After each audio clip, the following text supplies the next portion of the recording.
Rapunzel. There were once a man and a woman who had long in vain wished for a child. At length the woman hoped that God was about to grant her desire. These people had a little window at the back of their house from which a splendid garden could be seen, which was full of the most beautiful flowers and herbs. It was, however, surrounded by a high wall, and no one dared to go into it because it belonged to an enchantress, who had great power and was dreaded by all the world. One day the woman was standing by this window and looking down into the garden, when she saw a bed which was planted with the most beautiful rampion, Rapunzel, and it looked so fresh and green that she longed for it. She quite pined away, and began to look pale and miserable. Then her husband was alarmed, and asked, "What ails you, dear wife?" "Ah," she replied, "if I can't eat some of the rampion, which is in the garden behind our house, I shall die." The man, who loved her, thought, "Sooner than let your wife die, bring her some of the rampion yourself, let it cost what it will." At twilight, he clambered down over the wall into the garden of the enchantress, hastily clutched a handful of rampion, and took it to his wife. She at once made herself a salad of it, and ate it greedily. It tasted so good to her, so very good, that the next day she longed for it 3 times as much as before. If he was to have any rest, her husband must once more descend into the garden. In the gloom of evening therefore, he let himself down again, but when he had clambered down the wall he was terribly afraid, for he saw the enchantress standing before him. "How can you dare," said she with angry look, "descend into my garden and steal my rampion like a thief? You shall suffer for it." "Ah," answered he, "let mercy take the place of justice, I only made up my mind to do it out of necessity. My wife saw your rampion from the window, and felt such a longing for it that she would have died if she had not got some to eat." Then the enchantress allowed her anger to be softened, and said to him, "If the case be as you say, I will allow you to take away with you as much rampion as you will, only I make one condition. You must give me the child which your wife will bring into the world. It shall be well treated, and I will care for it like a mother." The man in his terror consented to everything, and when the woman was brought to bed, the enchantress appeared at once, gave the child the name of Rapunzel, and took it away with her. Rapunzel grew into the most beautiful child under the sun.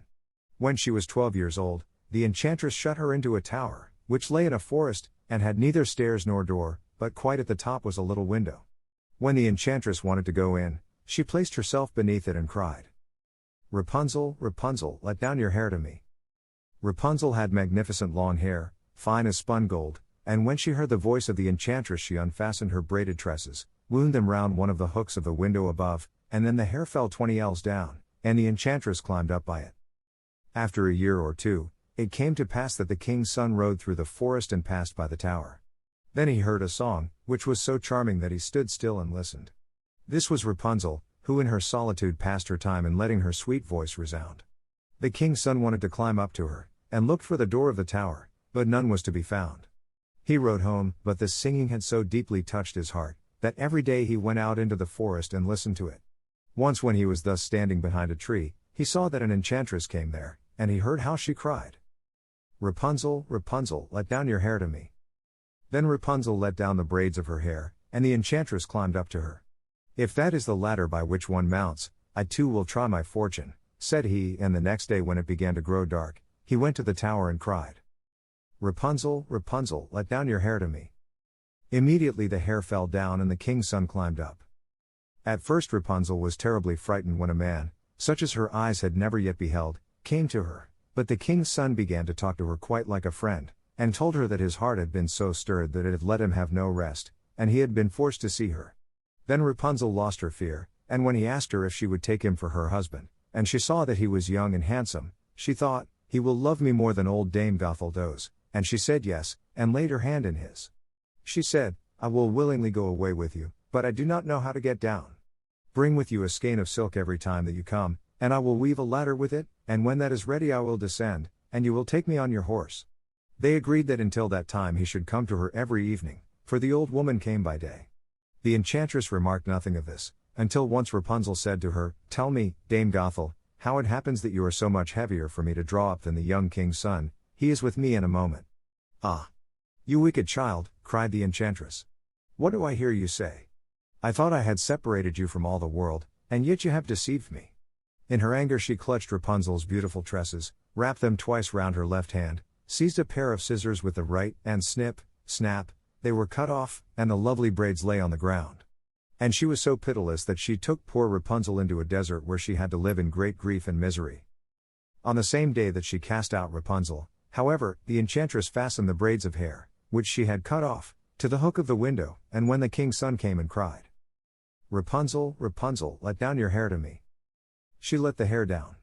The king's son ascended, but instead of finding his dearest Rapunzel, he found the enchantress, who gazed at him with wicked and venomous looks. "Aha!" she cried mockingly, "you would fetch your dearest, but the beautiful bird sits no longer singing in the nest. The cat has got it, and will scratch out your eyes as well. Rapunzel is lost to you, you will never see her again." The king's son was beside himself with pain, and in his despair he leapt down from the tower. He escaped with his life, but the thorns into which he fell pierced his eyes. Then he wandered quite blind about the forest, ate nothing but roots and berries, and did naught but lament and weep over the loss of his dearest wife. Thus he roamed about in misery for some years, and at length came to the desert where Rapunzel, with the twins to which she had given birth, a boy and a girl, lived in wretchedness. He heard a voice, and it seemed so familiar to him that he went towards it, and when he approached, Rapunzel knew him and fell on his neck and wept. 2 of her tears wetted his eyes and they grew clear again, and he could see with them as before. He led her to his kingdom where he was joyfully received, and they lived for a long time afterwards, happy and contented.